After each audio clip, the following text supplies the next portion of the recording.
Like most people, I saw Dune Part 2 when it came out in March. That movie was a fever dream. All the languages that they were speaking in the movie were all subbed in Italian. Italiano non è buono. I'm very excited for Part 3, so I have to read ahead. I had been looking for a copy of Dune Messiah for quite a while, but the only problem is... I'm in Italy. It is April 24th. Which is quite a while since the movie came out. It wasn't until Amsterdam that I finally found an English copy of Dune Messiah. He's been wearing this since. That's crazy. For 3 cities. So this is reading Dune Messiah, so you don't have to.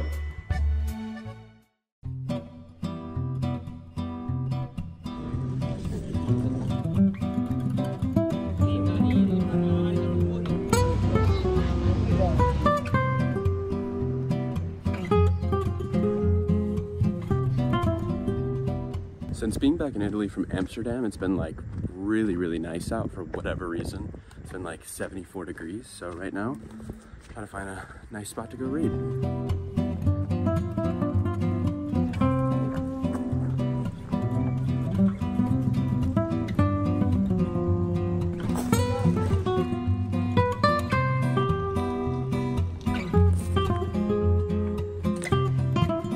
I have some sad news. I cracked the spine of my book. No.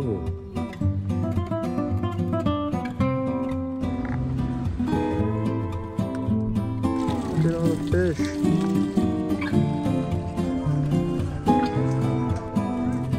Oh my God, you're so far into it. Why is it all graphics?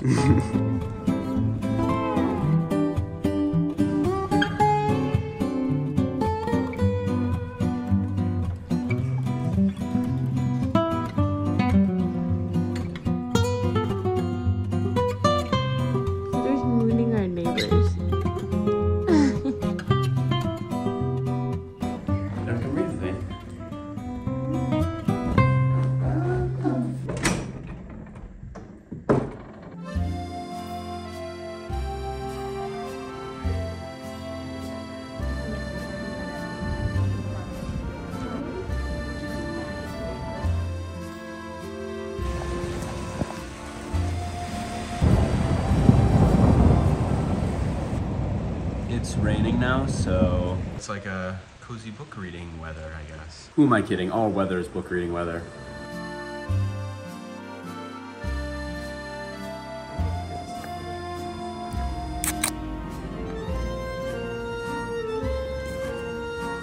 Past the midway point. Same. I mean, can you reverse it?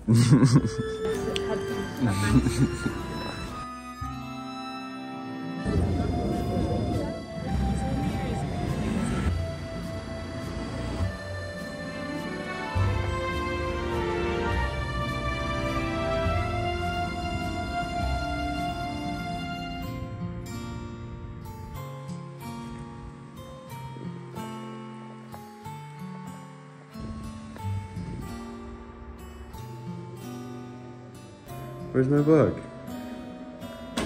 Under the couch. I found it.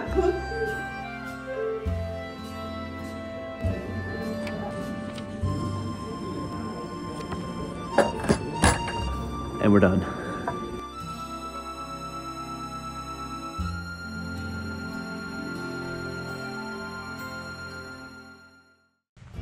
Now I'm gonna be honest. 4 years ago when I got the first Dune book, before I knew the movies and stuff were coming out, I didn't finish it. I know.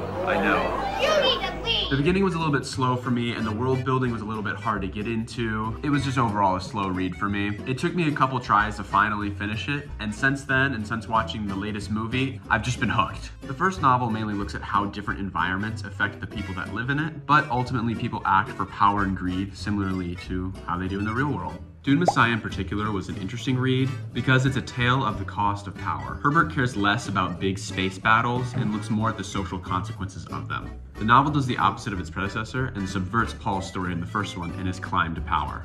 Frank Herbert uses this book to show the consequences created by choice made by people who think they can shape the entire universe. In other words, the danger of powerful figures and their believers. Though Paul's character seems to have godlike powers, controlling the most powerful resource in this universe, he is portrayed as a tragic character. Paul's character in this novel is structured more like that of a lead in a Greek tragedy, a hero whose good intentions only cause harm, not only to others, but to himself as well, in this case being his own eyesight and Johnny. The ending of this book is written very romantic, with him setting out into the sunset of the desert, similarly to a John Ford film. The Searchers being in particular, leaving the Empire to his sister and son. The Dune books are dense, containing a story of betrayal and political schemes set in a strange sci-fi landscape with shapeshifters and clones. In the book, an entire subplot is formed of characters grouping together to create a faction to overthrow Paul. The story is a chess game, showing plans within plans and conflicts between people and their intentions. Though Paul's main conflict comes from within, this conflict all stems from his idea of the golden path, or the path he sees in his foresight.